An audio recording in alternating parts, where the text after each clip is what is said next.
Hi everyone, कैसे हैं आप सब। उम्मीद आप सब ठीक होंगे। तो आज के इस वीडियो लेक्चर के अंदर हम एक और टॉपिक डिस्कस करने वाले हैं। जैसे कि आप सबको पता था कि हमने थर्ड सेम पॉलिटिकल साइंस का सिलेबस को स्टार्ट किया था, जिसके अंदर हमने जो फर्स्ट यूनिट का फर्स्ट टॉपिक था मेजर टू का, उसको हमने डिस्कस कर लिया था। अगर मैं मेजर टू के कोर्स टाइटल की बात करूँ तो उसका टाइटल था कि अंडरस्टैंडिंग इंडियन डेमोक्रेसी। ठीक है, तो उसी के तहत हमारा जो फर्स्ट यूनिट था उसका फर्स्ट सब टॉपिक इस चैनल के ऊपर ऑलरेडी अपलोडेड है, आप जाके चेकआउट कर सकते हो। एंड आज का जो टॉपिक है वो हमारा 1.2 रहने वाला है, जिसके अंदर हम ये समझने की कोशिश करेंगे कि डेमोक्रेसी किस तरह से इंडिया में वर्क करती है और ऐसे कौन से प्रोविजंस हैं जो कॉन्स्टिट्यूशन के अंदर लिखे गए हैं और वो सीधा हमारी डेमोक्रेसी को सपोर्ट करते हैं। तो चलिए स्टार्ट करते हैं अपने क्वेश्चन के इंट्रोडक्शन के साथ, जिसके अंदर हम थोड़ा डेमोक्रेसी के बारे में देखने की कोशिश करेंगे और अपने कॉन्स्टिट्यूशन फीचर के बारे में देखने की कोशिश करेंगे कि ऐसे कौन से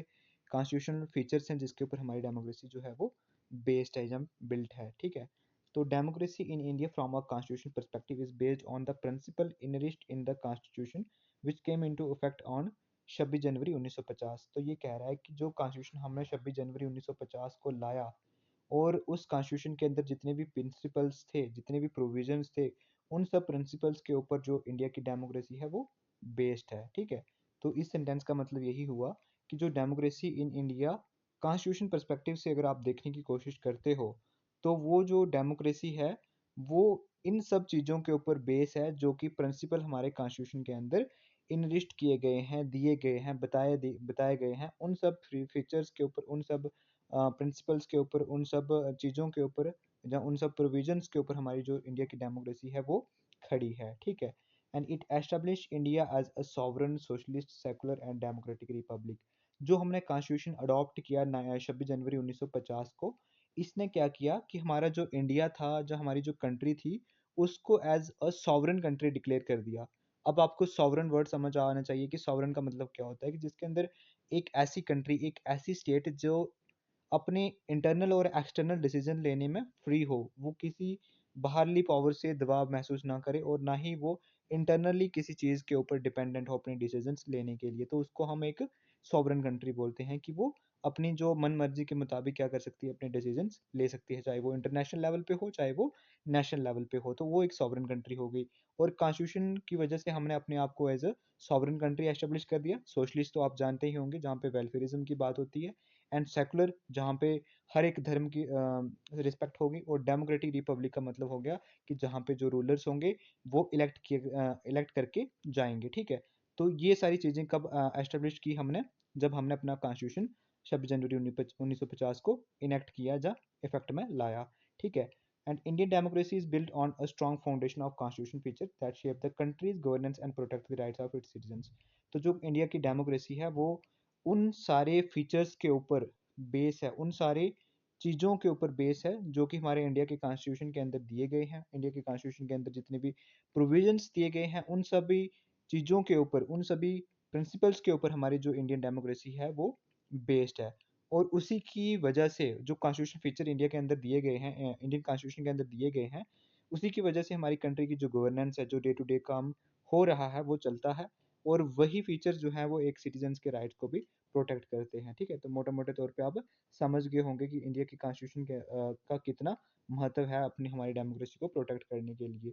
अब हम देखेंगे कि कॉन्स्टिट्यूशन पर्सपेक्टिव क्या है, मतलब ऐसी कौन कौन सी चीज़ें हैं जो सीधा हमारी डेमोक्रेसी को सपोर्ट करते हैं। ठीक है, तो पहली बात आ गई हमारी universal adult franchise, universal adult suffrage आप जिसे कहते हो। ठीक है, तो ये एक सिग्निफिकेंट पिलर माना जाता है इंडियन डेमोक्रेसी का। तो बाहर भी तो इसको माना जाता है, लेकिन इंडिया के अंदर भी इसको एक सिग्निफिकेंट पिलर माना जाता है। इसके तहत अगर मैं बात करूं, जैसे यहाँ पे ये बोल रहे हैं कि जो इलेक्शन कमीशन का डेटा आया था जब जनरल इलेक्शन हुई 2019 के अंदर, इसके अंदर ये कहा गया कि अप्रॉक्सीमेटली 900 मिलियन एलिजिबल ऐसे वोटर्स थे जो कि कंट्री के अंदर जिन्होंने अपना वोट एक्सरसाइज किया। और इसकी वजह से क्या हुआ कि हमारी जो एक वर्ल्ड की लार्जेस्ट एक्सरसाइज कंट्री बन गई एक डेमोक्रेटिक पार्टिसिपेशन के अंदर। तो आप यहाँ से ये समझ सकते हो कि जब एक इलेक्शन कमीशन ने डेटा दिया 2019 के इलेक्शन के बाद, उन्होंने कहा कि अप्रॉक्सीमेटली 900 मिलियन एलिजिबल वोटर्स ऐसे थे इस कंट्री के अंदर। यहाँ पे वोटर लिखा गया ना, यहाँ पे वोटर्स कर लेना आप, थोड़ा मेरे से स्पेलिंग मिस्टेक हो गई है। तो यहाँ पे वाटर्स नहीं, वोटर्स है। कंट्री के अंदर इतने एलिजिबल वोटर्स थे जिन्होंने क्या किया, अपने वोट को एक्सरसाइज किया। और इससे हमें ये पता चलता है कि जो सिटीजन्स हैं इंडिया के अंदर, वो 18 साल से कितने ज़्यादा, 18 साल की उम्र से कितने ज़्यादा हैं और उनके पास राइट टू वोट है, ठीक है। तो ये हमें क्या बताता है कि ये जो इंडिया थी, जो इंडिया कंट्री थी, उसने एक पूरी दुनिया के अंदर एक एग्जाम्पल सेट कर दी, क्योंकि इतनी पूरी दुनिया के अंदर किसी भी कंट्री के अंदर डेमोक्रेटिक पार्टिसिपेशन नहीं हुई थी। तो ये हमें एक एक प्लस पॉइंट दिखाता है कि जिसकी वजह से हमारी इंडिया जो है वो डेमोक्रेसी को सपोर्ट कर रहा है। And universal adult franchise make democracy broad based, ठीक है, आप जानते हैं कि जो यूनिवर्सल अडल्ट फ्रेंचाइज है वो डेमोक्रेसी को एक ब्रॉड बेस देता है, इन्हांस करता है लोगों की सेल्फ रिस्पेक्ट को, और uphold the principle of equality, enable the minorities to protect their interest and open up a new hope for weaker sections.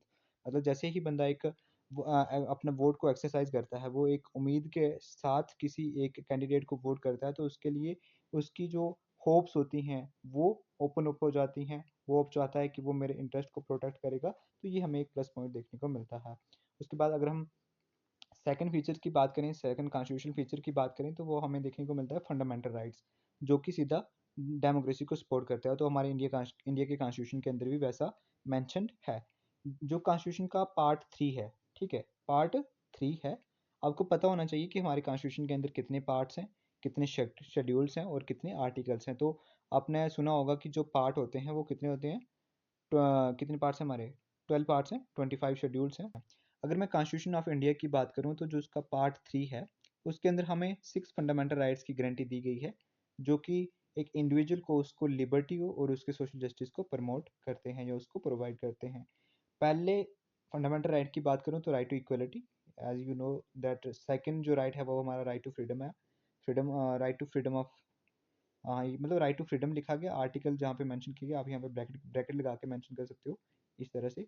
तो ऐसे करके हमारे 6 फंडामेंटल राइट्स आते हैं, जिसके अंदर पहला जो आ गया वो हमारा राइट टू इक्वलिटी आ गया, right to freedom, right against exploitation, जो कि आर्टिकल 23 से लेकर 25 तक है, 24 तक है। उसके बाद right to freedom of religion, जो आर्टिकल 25 से लेकर 28 तक, कल्चरल एंड एजुकेशन राइट जो 29 से लेकर 30 तक, और कॉन्स्टिट्यूशन रेमेडीज जो आर्टिकल 32 है, और 20 जो 31 आर्टिकल था वो था हमारा, कौन सा आर्टिकल था, वो था हमारा राइट टू प्रॉपर्टी वाला, उसको अब लीगल राइट बना दिया गया है, आप जानते होंगे।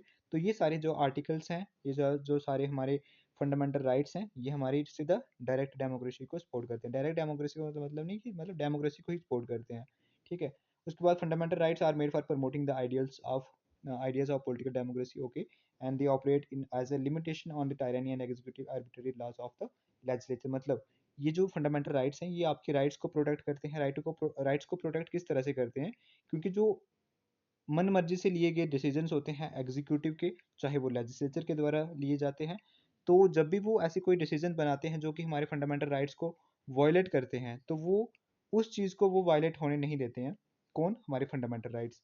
मतलब कोई भी, जैसे सरकार ने कोई ऐसी पॉलिसीज बनाई, तो कोई भी सरकार ने ऐसा कोई काम शुरू कर दिया, जो कोई ऐसा एग्जीक्यूटिव एक्शन लिया जिसकी वजह से हमारे फंडामेंटल राइट्स वायलेट होते हैं, तो सुप्रीम कोर्ट उस समय क्या करता है कि उन सब उन सब आर्बिटरी एक्शंस के ऊपर, उन सब आर्बिटरी एग्जीक्यूटिव एक्शंस के ऊपर क्या होता है, एक लिमिटेशन सेट कर देता है कि आप इंडिविजुअल्स के, आप सिटीजन्स के फंडामेंटल राइट्स को ब्रीच नहीं कर सकते हो।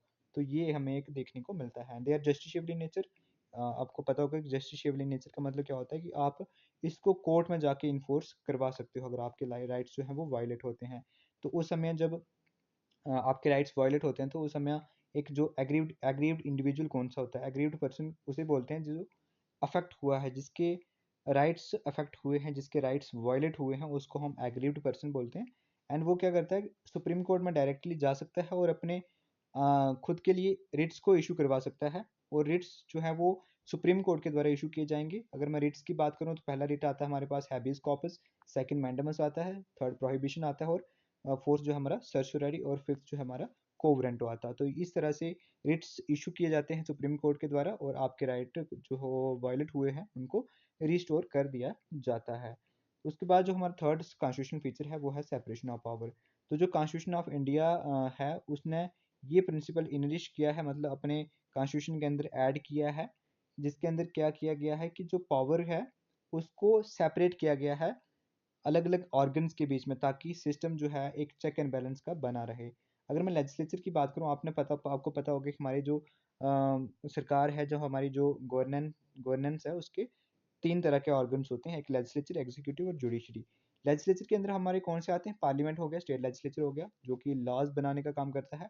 एग्जीक्यूटिव वो होते हैं जो इम्प्लीमेंट करने का काम करते हैं, जो लॉ लेजिस्लेचर या लेजिस्लेचर के द्वारा बनाया गया हो उसको इम्प्लीमेंट करने का काम एग्जीक्यूटिव का होता है। और एग्जीक्यूटिव के अंदर कौन कौन से आते हैं? हमारे प्राइम मिनिस्टर्स आते हैं, प्राइम मिनिस्टर आते हैं, मिनिस्टर्स नहीं, मिनिस्टर आते हैं, मतलब एक ही होते हैं, ठीक है। तो प्रेसिडेंट आगे, काउंसिल ऑफ मिनिस्टर्स आगे, ये सारे क्या करते हैं? लॉज को इम्प्लीमेंट करते हैं।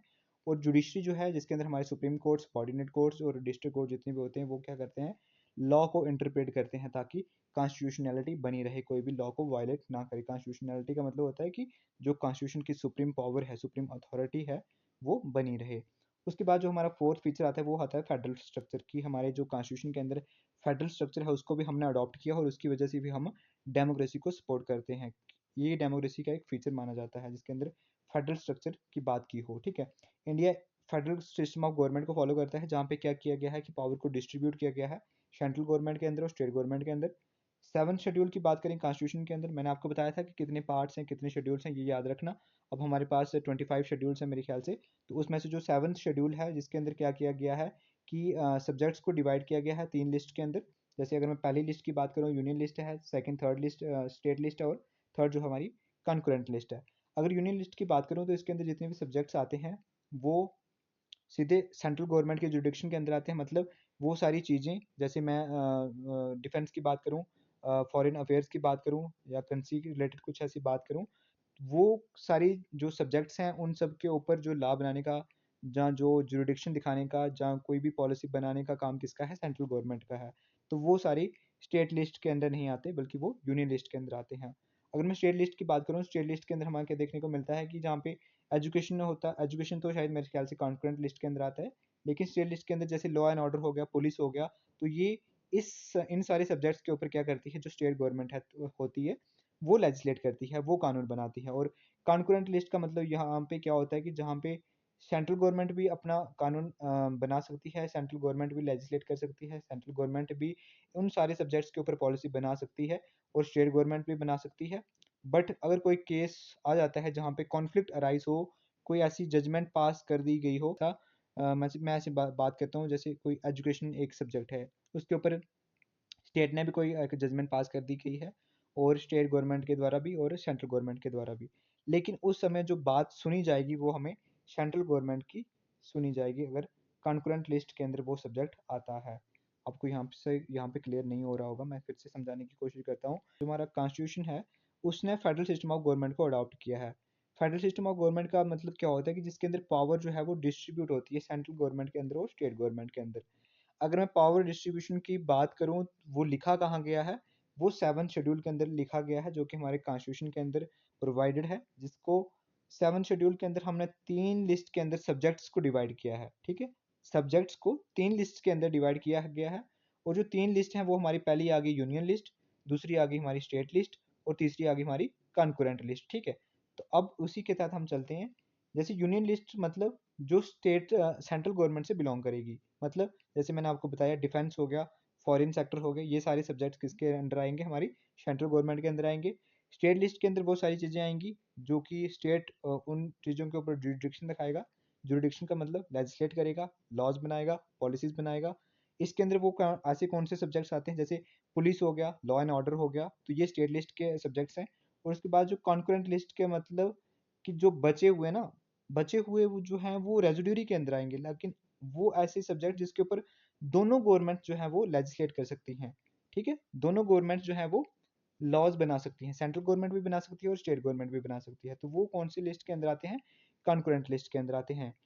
लेकिन इसमें महत्वपूर्ण बात ये है कि जब भी कोई कॉन्फ्लिक्ट अराइज होता है, जब भी किसी की बात सुनने को आती है, पहले किसकी बात सुनी जाएगी? सेंट्रल गवर्नमेंट की सुनी जाएगी, स्टेट गवर्नमेंट की सुनी जाएगी। अगर कॉन्करेंट लिस्ट के अंदर कोई सब्जेक्ट आता है, तो उस केस के अंदर हमें सेंट्रल गवर्नमेंट की पहले बात सुननी पड़ेगी। जो सेंट्रल गवर्नमेंट ने कहा होगा, वही हमें मानना पड़ेगा। और उसके बाद एक फोर्थ लिस्ट भी आती है, जिसको हम रेजिड्यूरी लिस्ट बोलते हैं, जिसके अंदर वो सारे सब्जेक्ट्स आते हैं जो कि इन सारे लिस्ट के अंदर मेंशन नहीं है, ठीक है? तो जैसे अभी कोई आ गया, जैसे एआई वगैरह आ गया, तो वो इन सारे सब्जेक्ट के ऊपर इन सारी लिस्ट के अंदर से मेंशन नहीं है, लेकिन वो हमारी रेजिड्यूरी के अंदर आ गया। तो आप यहाँ पे सर्च करके भी मैं देख सकते हो कि यूनियन लिस्ट के अंदर कौन से सब्जेक्ट्स आते हैं, स्टेट लिस्ट के अंदर कौन से सब्जेक्ट्स आते हैं, ताकि आपको बेटर अंडरस्टैंडिंग हो, ठीक है। उसके बाद अगर हमारा फिफ्थ फीचर की बात करें तो हमें प्रियम्बल देखने को मिलता है। Preamble of Indian constitution set out the ideals and objectives of the country. जो प्रियम्बल है ना, वो हमें कंट्री के क्या ऑब्जेक्टिव्स हैं, क्या आइडियल्स हैं, उसके बारे में बताता है। अगर मैं इंडिया की बात करूँ तो इंडिया के प्रियम्बल ने अपने आप को as a sovereign socialist secular democratic republic declare कर दिया गया है। मैंने आपको ये सारी टर्म जो है वो पहले समझा दी है। उसके बाद preamble act as a guiding light for interpreting the constitution and reflect the core values of justice, liberty, equality and fraternity. तो मतलब जो प्रियम्बल है ना, वो एक गाइडिंग लाइट की तरह हमें एक्ट करता है हमारे लिए। जब भी हम कॉन्स्टिट्यूशन को इंटरप्रेट करते हैं, कॉन्स्टिट्यूशन को पढ़ने की कोशिश करते हैं, तो जब भी हम कॉन्स्टिट्यूशन के पहले पन्ने को खोलने की बात करें तो वहाँ पे हमें क्या देखने को मिलेगा, एक प्रियम्बल देखने को मिलेगा। और हम प्रियम्बल पढ़ के ये इंटरप्रेट कर सकते हैं, ये अंदाज़ा लगा सकते हैं कि हमारा कॉन्स्टिट्यूशन कहता क्या है और कॉन्स्टिट्यूशन की हमारी कोर वैल्यूज़ क्या हैं। क्योंकि आपने पढ़ा होगा कि प्रियम्बल के अंदर लिखा क्या गया है। प्रियम्बल के अंदर यही लिखा गया है ना, we the people of India having solemnly resolve to constitute India into a sovereign socialist secular democratic and republic. तो मतलब कि हमने अपने आप को कॉन्स्टिट्यूशन दिया है, तो मतलब we are the supreme power. तो ये इससे हमें पता चलता है कि हमारा कॉन्स्टिट्यूशन कहता क्या है और उसकी कोर वैल्यूज़ क्या है। उसके बाद सिक्स फीचर की बात करें तो हमें फ्री एंड फेयर इलेक्शंस देखने को मिलते हैं। India conduct periodic election at various level of government in the election commission of India. मतलब government election commission of India के द्वारा पीरियोडिक इलेक्शन कंडक्ट करवाती हैं वेरियस लेवल की। अगर मैं बात करूँ तो यहाँ पे ये बात कर रहा है कि स्टेट लेवल के ऊपर भी होती हैं, सेंट्रल गवर्नमेंट की इलेक्शंस होती हैं, उसके बाद प्रेसिडेंट वाइस प्रेसिडेंट की इलेक्शंस होती हैं। तो ये सारी कंडक्ट कौन करवाता है, हमारा इलेक्शन कमीशन ऑफ इंडिया। और ये एक ऑटोनोमस बॉडी है जो कि पूरे इलेक्टोरल प्रोसेसेस को देखने का काम करती है। यहाँ पे फिर से डेटा आ गया कि जो 2019 का जनरल इलेक्शंस का जो डेटा था, तो वो एक विटनेसेस का मतलब कि हमें ये दर्शाता है कि वहाँ पे पार्टिसिपेशन जो थी वो सबसे ज़्यादा देखने को मिली। 67% एलिजिबल वोटर्स थे जिन्होंने पहली बार अपने वोट को एक्सरसाइज किया और एक इंडिया को as a largest democratic exercise country बना दिया पूरी दुनिया के अंदर, कि जहाँ पे सबसे ज़्यादा लोगों ने डेमोक्रेटिक पार्टिसिपेशन किया है, लोगों ने अपना मतदान किया है। उसके बाद रिजर्वेशन एंड डाइवर्सिटी हमें देखने को मिलती है। तो ये भी सीधा डेमोक्रेसी को सपोर्ट करने वाला एक फीचर है जो कि हमारे कॉन्स्टिट्यूशन के अंदर दिया गया है। Indian constitution recognises the importance of diversity and inclusivity, ठीक है। जो इंडिया का कॉन्स्टिट्यूशन था, जो इंडिया के कॉन्स्टिट्यूशन मेकर्स थे, उन्होंने इस इंपॉर्टेंस को, इस चीज़ को कंसीडर किया कि हमें डाइवर्सिटी को भी ध्यान रखना है और इंक्लूसिविटी को भी ध्यान रखना है। इंक्लूसिविटी का मतलब क्या होता है कि जिसके अंदर हम सभी लोगों के वेलफेयर की बात करें, सभी लोगों को हम इकट्ठा लेके चलें ताकि सबका जो है वो भला हो। And it provide representation to the एससीज and STs in the Lok Sabha and state legislature, ठीक है। कि ये हमारे जो कॉन्स्टिट्यूशन है ये रिजर्वेशन को प्रोवाइड करता है, शेड्यूल कास्ट को, शेड्यूल ट्राइब्स को, चाहे हम लोकसभा की बात करें या स्टेट लेजिस्लेचर की बात करें, ताकि इनकी जो है एक एडिक्वेट रिप्रेजेंटेशन हो पार्लियामेंट के अंदर, स्टेट लेजिस्लेचर के अंदर, जो भी हमारी मार्जिनलाइज कम्युनिटीज है, S C S T O B C जितनी भी होगी, ठीक है। अगर मैं सेवन्थ लोकसभा की डेटा की बात करूँ तो उस समय जो 24 सीट्स थी वो शेड्यूल कास्ट के लिए रिजर्व थी, एंड जो 74 सीट्स थी वो हमारे शेड्यूल ट्राइब्स के लिए रिजर्व थी। तो अगर आप मेंशन कर सकते हो तो ये मेंशन कर लेना, क्योंकि इससे क्या होता है कि आंसर के अंदर क्रेडिबिलिटी आती है, ठीक है। एट्थ फीचर की बात करें, इंडिपेंडेंट जुडिशरी, जो सीधा हमारी डेमोक्रेसी को सपोर्ट करता है। ये फीचर भी, Indian judiciary is independent of the executive and legislative branches ensuring the rule of law, ठीक है। कि जो हमारी इंडिया की जुडिशरी है वो एग्जीक्यूटिव से भी इंडिपेंडेंट है और लेजिस्लेचर जो है हमारा, जो लॉ मेकिंग बॉडी है, ऑर्गन है, उससे भी इंडिपेंडेंट है, ताकि जो लॉ का रूल है, जो सुप्रीम पावर है कॉन्स्टिट्यूशन की, वो बनी रहे। And the supreme court of India has the highest judicial authority. आपको पता ही है कि जो सुप्रीम कोर्ट है वो एपेक्स बॉडी है, उसके नीचे हमारे जो स्टेट कोर्ट्स आते हैं, हाई कोर्ट्स आते हैं, उसके बाद हमारे डिस्ट्रिक्ट कोर्ट्स वगैरह आते हैं। तो मतलब जो सुप्रीम कोर्ट है वो हाईएस्ट जुडिशियल अथॉरिटी है और ये क्रूशियल रोल प्ले करता है कॉन्स्टिट्यूशन को इंटरप्रेट करने के लिए और सिटीजन्स के राइट्स को सेफ गार्ड प्रदान करने के लिए, मतलब सुरक्षा प्रदान करने के लिए, ठीक है। तो इंटरप्रेटिंग द कॉन्स्टिट्यूशन मतलब जब भी कोई कॉन्स्टिट्यूशन के प्रति या कोई भी ऐसा सवाल आता है जिसके अंदर ये बोलना हो कि क्या ये कॉन्स्टिट्यूशन के अंदर लिखा गया है या नहीं लिखा गया है, तो वो सारी चीज़ें इंटरप्रेट करने का काम हमारा किसको देखने को मिला है, सुप्रीम कोर्ट को, ठीक है। उसके बाद हमारा जो directive principles of state policy आता है, ये भी डीपीएसपी आपने पार्ट थ्री के अंदर आपने फंडामेंटल राइट्स देखे, पार्ट 4 के अंदर हमें डीपीएसपी देखने को मिलते हैं। एंड जो कि गवर्नमेंट के लिए एक गाइडलाइंस की तरह होते हैं कि आपने क्या करना है, सोशो इकोनॉमिक जस्टिस को इंश्योर करना है और सोसाइटी के अंदर वेलफेयर को इंश्योर करना है, ताकि कोई भी लोग जो है इससे कोई ऐसी पॉलिसीज आप ना बनाओ जिससे लोगों के बेनिफिट ना हो। तो आपको क्या करना है, ऐसी पॉलिसीज बनानी है, ऐसे कानून लाने हैं जिसकी वजह से क्या हो, लोगों का वेलफेयर हो। तो ये एक गाइडिंग प्रिंसिपल्स हैं सरकार के लिए। डीपीएसपीज, आप ये ध्यान रखना कि directive principles of state policies का मतलब ये है कि ऐसी कौन सी गाइडलाइंस हैं जो फॉलो करनी है स्टेट गवर्नमेंट को, सेंट्रल गवर्नमेंट को, ताकि लोगों का वेलफेयर हो। ठीक है, ये नॉन जस्टिशिएबल इन नेचर होते हैं और इनको not enforceable by the court of law. Fundamental rights जो है वो जस्टिशिएबल इन नेचर होते हैं, जैसे मैंने आपको बताया। और जो डीपीएसपीज होते हैं ये नॉन जस्टिशिएबल इन नेचर होते हैं, मतलब कि अगर आपके डीपीएसपीज वायलेट होते हैं तो आप कोर्ट में नहीं जा सकते। अगर आप कोर्ट में चले भी जाते हो तो कोर्ट आपके लॉज, आपके जो राइट्स हैं उनको रिस्टोर नहीं कर सकता। ठीक है, उसके बाद 10th फीचर की बात करें तो सेकुलर स्टेट हमने एस्टेब्लिश की है। The Constitution of India stand for a secular state, okay, and it does not hold any particular religion as an official religion of the Indian state. ठीक है, जो हमारा कॉन्स्टिट्यूशन है ना, वो सेकुलर स्टेट की ओर झुकाव रखता है अपना, कि हम सेकुलर कंट्री है जिसके अंदर सभी धर्मों की जो है वो रिस्पेक्ट की जाएगी, और किसी भी एक पर्टिकुलर रिलीजन को अपना वो धर्म नहीं मानती स्टेट। ठीक है, स्टेट जो है वो हमारी, जो इंडियन स्टेट जो है वो एक इररिलीजियस है, मतलब उसका कोई अपना खुद का धर्म नहीं है, वो सभी धर्मों को सपोर्ट करती है। और जो सेकुलरिज्म टर्म थी वो कॉन्स्टिट्यूशन के अंदर, या जो प्रियम्बल था उसके अंदर ऐड की गई थी। 42nd कॉन्स्टिट्यूशन अमेंडमेंट हुई 1976 के अंदर। तो ये सिंपल है, आप समझ गए होंगे कि जो कॉन्स्टिट्यूशन टर्म, मतलब जो प्रियम्बल था ना उसके अंदर पहले सेकुलरिज्म वर्ड नहीं ऐड था। तो जो सेकुलरिज्म वर्ड ऐड कब किया गया है, 1976 के अंदर किया गया है, और ये 42nd अमेंडमेंट के थ्रू किया गया था। आपको ये भी याद होना चाहिए कि हमारे कॉन्स्टिट्यूशन के अंदर कितनी अमेंडमेंट हो चुकी हैं अभी तक। मे बी मैं, अगर मैं गलत नहीं हूँ तो अभी तक 105 अमेंडमेंट हो चुकी हैं हमारे कॉन्स्टिट्यूशन के अंदर। इससे ज़्यादा भी हो सकती हैं, लेकिन मैंने जहाँ देखा था वहाँ पे मेरे को 105 देखने को मिली थी। उसके बाद जो हमारा 11th फीचर आ गया, constitution feature, independent bodies. Independent bodies जैसे मैं इलेक्शन कमीशन ऑफ इंडिया की बात करूँ, controller and auditor general of India आ गए, यूपीएससी आ गए, और हमारा स्टेट पीएससी आ गई। ये सारी इंडिपेंडेंट बॉडीज़ हैं। ये भी अपना एक रोल प्ले कर रही हैं अपनी डेमोक्रेसी को सपोर्ट करने के लिए। जैसे इंडिपेंडेंट, ये जो इलेक्शन कमीशन ऑफ इंडिया है ना, ये फ्री एंड फेयर इलेक्शन को इंश्योर करता है। और जो फ्री एंड फेयर इलेक्शन है ये एक हमारा, मान लीजिए आप, एक सिग्निफिकेंट पिलर माना जाता है एक डेमोक्रेसी के अंदर। जहाँ पे डेमोक्रेसी हो वहाँ पे फ्री एंड फेयर इलेक्शन होना नेसेसरी है। तो ये इंश्योर कौन कर रहा है, हमारा इलेक्शन कमीशन ऑफ इंडिया। और कंट्रोलर, कंट्रोलर एंड कंट्रोलर, ये यहाँ पे स्पेलिंग देख लेना, कंट्रोलर हो सकता है या कंट्रोलर हो सकता है, इसकी स्पेलिंग चेक कर लेना आप। And controller and auditor general of India जो है वो जो सेंट्रल एंड स्टेट गवर्नमेंट के ऑडिट्स हैं, अकाउंट्स को ऑडिट करता है कि कितना उनका जो लेखा जोखा रहता है पैसे के रिलेटेड या उनके अकाउंट्स के रिलेटेड, वो सारा इसका काम होता है। और ये यूपीएससी है, ये जो ऑल इंडिया सर्विसेज एग्जाम्स होते हैं उनके रिक्रूटमेंट के लिए क्या है, रिस्पॉन्सिबल है। उसके बाद स्टेट पब्लिक सर्विस कमीशन की अगर मैं बात करूँ तो जो स्टेट लेवल के ऊपर सर्विसेज, स्टेट सर्विसेज के ऊपर जो स्टेट लेवल के ऊपर जो पब्लिक सर्विसेज होती हैं उनके एग्जाम्स को रिक्रूट करवाने का इसका रिस्पॉन्सिबिलिटी है। उसके बाद जो अगर लास्ट फीचर की बात करें तो यहाँ पे हमें डिसेंट्रलाइजेशन ऑफ गवर्नमेंट देखने को मिलता है, जो कि डेमोक्रेसी को सपोर्ट करता है। ठीक है, डेमोक्रेसी के अंदर क्या होता है कि ग्रास रूट लेवल के ऊपर हमें क्या करना है, गवर्नेंस लानी है। ग्रास रूट लेवल के ऊपर हमें क्या करना है, गवर्नेंस को बेहतर बनाने की कोशिश करनी है।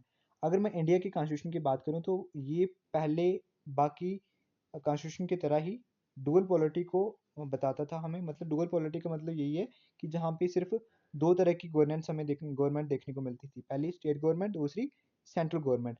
लेकिन बाद में क्या होता है कि जब 73rd and 74th constitution amendment act लाए जाते हैं 1992 के अंदर, इसने थर्ड टायर भी ऐड कर दिया गवर्नमेंट का हमारी गवर्नमेंट गवर्नेंस स्ट्रक्चर के अंदर। ठीक है, थर्ड टायर का मतलब जो कि लोकल गवर्नमेंट होगी, पहले सेंट्रल गवर्नमेंट, स्टेट गवर्नमेंट, फिर उसके बाद 73rd और 74th कॉन्स्टिट्यूशन अमेंडमेंट एक्ट के द्वारा हमारी थर्ड टायर ऑफ गवर्नमेंट को भी ऐड कर दिया गया, और उसका नाम रखा local government, which is not found in any other constitution of the world. ठीक है, ये बड़ी प्लस पॉइंट हमारे लिए बात, कि ये इस तरह की गवर्नेंस का स्ट्रक्चर हमारे किसी और भी दुनिया के अंदर जितने भी कॉन्स्टिट्यूशन है वहाँ पे हमें नहीं देखने को मिलता है। अगर मैं 73rd अमेंडमेंट एक्ट 1992 की बात करूँ, जिसने कॉन्स्टिट्यूशन रिकॉग्नाइजेशन दे दिया रूरल गवर्नमेंट को, पंचायत को, और एक न्यू पार्ट और न्यू शेड्यूल को कॉन्स्टिट्यूशन के अंदर ऐड कर दिया। ठीक है, कौन सा पार्ट था, पार्ट हमारा नाइन पार्ट और शेड्यूल 11 था। उसके बाद वैसे ही हमें क्या देखने को मिला, जब 74th कॉन्स्टिट्यूशन अमेंडमेंट एक्ट लाया गया 1992 के अंदर, इसने भी एक न्यू पार्ट और न्यू शेड्यूल ऐड कर दिया कॉन्स्टिट्यूशन के अंदर। और इसने कॉन्स्टिट्यूशन रिकॉग्नाइजेशन किसको दिया, जैसे पिछले वाले एक्ट ने दिया पंचायत को, रूरल गवर्नमेंट्स को, और जो 74 था इसने किसको दिया, अपने म्यूनसिपल को, ठीक है, जो हमारी अर्बन लेवल के ऊपर गवर्नमेंट्स होंगी उनको इसने कॉन्स्टिट्यूशनल रिकॉग्नाइजेशन दिया कि वहाँ पे भी अभी हमें इलेक्शन देखने को मिलेंगी, लीडरशिप रिक्रूटमेंट होगी। और इस कॉन्स्टिट्यूशन अमेंडमेंट की वजह से कॉन्स्टिट्यूशन के अंदर पार्ट 9A को ऐड कर दिया गया और शेड्यूल 12 को ऐड कर दिया गया। तो इसी के साथ हमारा जो टॉपिक था वो कंप्लीट होता है। अगर आप कंक्लूजन मेंशन कर सकते हो तो आप मेंशन कर लेना, गूगल से सर्च कर लेना यहाँ, या तो यही लिख देना कि these are the features of Indian democracy from constitution perspective which were English in the Indian constitution. तो 2-3 लाइनें और लिख के अपना क्वेश्चन जो है वो कंप्लीट कर देना। तो इसी के साथ हमारा जो ये टॉपिक था वो कंप्लीट होता है, और मिलते हैं आपके साथ अगले वीडियो लेक्चर के अंदर एक और टॉपिक के साथ। तब तक के लिए शुक्रिया।